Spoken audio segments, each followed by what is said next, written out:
Upload করা passport যাদের আছে যোগাযোগ করতে পারেন। অপলোড করা পাসপোর্ট যারা আছে যারা আমার সাথে চায়না যেতে চাচ্ছেন তারা যোগাযোগ করবেন। এমনি আপনাদের অপলোড পাসপোর্ট তুলে দেবে সেই কাজ আমার না। যারা চায়না যেতে চান আমি কিছু নিয়ম বলে দিব, ওইভাবে অপলোডগুলো উঠে যাবে, অসুবিধা নেই, ওইভাবে আপনারা যেতে পারেন। আমি কিছু নিয়ম বলে দিব, সিস্টেম করে দেবো। এর আগে গতবার অপলোড পাসপোর্ট দিয়ে আমরা ঘুরে আসছি। কীভাবে ঘুরে আসলাম? কিছু নিয়ম আছে। আপনারা যারা যেতে চান, মানে ক্যান্টন ফেয়ার অ্যাটেন্ড করতে চান আমার সাথে, তারাই যোগাযোগ করবেন। আপনাদের কিছু বলে দিলাম, আপনারা আপনাদের মতো গেলেন, সেটা আপনারা পালনও করবেন না, হবেও না।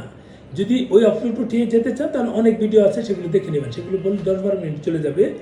যারা আমার সাথে যেতে চাচ্ছেন তারা মানে এসে ভিসা করতে দেন। বুকিং যেহেতু একটা ঝামেলা আছে, বুকিং দিয়ে যাবেন, দিয়ে ভিসা টিসা করে তারপর আপনারা আমার সাথে চলেন। আশা করি ঝামেলা হবে না।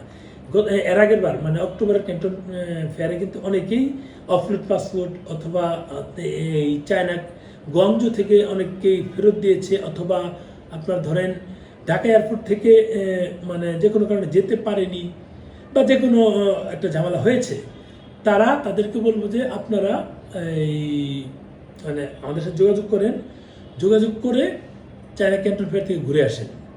ক্যান্টন ফেয়ারে অনেকেই যেতে চায়, কিন্তু এই জটিলতার কারণে, এই ভয়ের কারণে যায় না।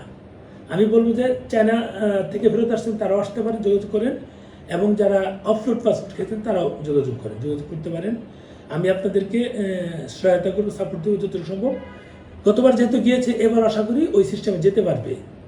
ওই সিস্টেমে যদি গতবারটা যেতে পারি তাহলে আপনারা যেতে পারবেন ইনশাআল্লাহ। আমি একটু আগে বলে রাখলাম যে অফলোড করা পাসপোর্ট আসেন বা ওখান থেকে ফেরত আসছেন তারা আসেন, কিছু নিয়ম আছে, এগুলো ফলো করলে ইনশাল্লাহ যেতে পারবেন, ঘুরে আসতে পারেন। শুধু তো আমরা চাই না এই ক্যান্টন ফেয়ারের উদ্দেশ্যে যাই না, আমাদের ওখানে কিছু স্বপ্ন থাকে। চায়নার অনেক সুন্দর সুন্দর জায়গা আছে। ক্যান্টন মেলাটাও ঘুরলাম, মেলাতে আমাদের ব্যবসায়িক কাজকর্ম সারলাম, সেরে এরপর গিয়ে আমরা ঘুরে আসবো। কেউ গেট ওয়াল দেখতে চায় বা কেউ সেনজেন যায়, ওদের কাচের ব্রিজ আছে, এখানে যায়, অনেক বিষয় আছে। এগুলো করে কিন্তু আপনারা যেতে পারেন। অনেকেই চাচ্ছে এগুলো যে ভাই আমরা এই সুযোগটা হলে যদি দেন যাবো। অনেকে ফোন দিচ্ছে, তাদেরকে বলছি যে এখন কাজ যেহেতু শুরু করেছি আপনারা আসুন। আমাদের এপ্রিলের শেষে একটা প্যাকেজ আছে, একটা মাঝামাঝি আছে 13 তারিখ। যদি 13 তারিখেটা যান, সময় কিন্তু কম, ভাড়া অনেক বেশি।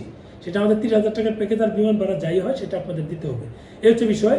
ভালো থাকবেন, শেয়ার দেন ভিডিওটা। আবারও বলছি, যদি আপনারা অফলোড পাসপোর্ট থাকে বা চায়না থেকে এখন ফেরত এসেছেন, এখন যদি আপনারা আমার সাথে যেতে চান তাহলে অফিসে এসে পাসপোর্ট, ভিজিটিং কার্ড, ছবি, এই 3টা জিনিস নিয়ে অফিসে চলে আসুন। অফিস অ্যাড্রেস বলে দিচ্ছি, road house number 38 road number 3 মানে 3,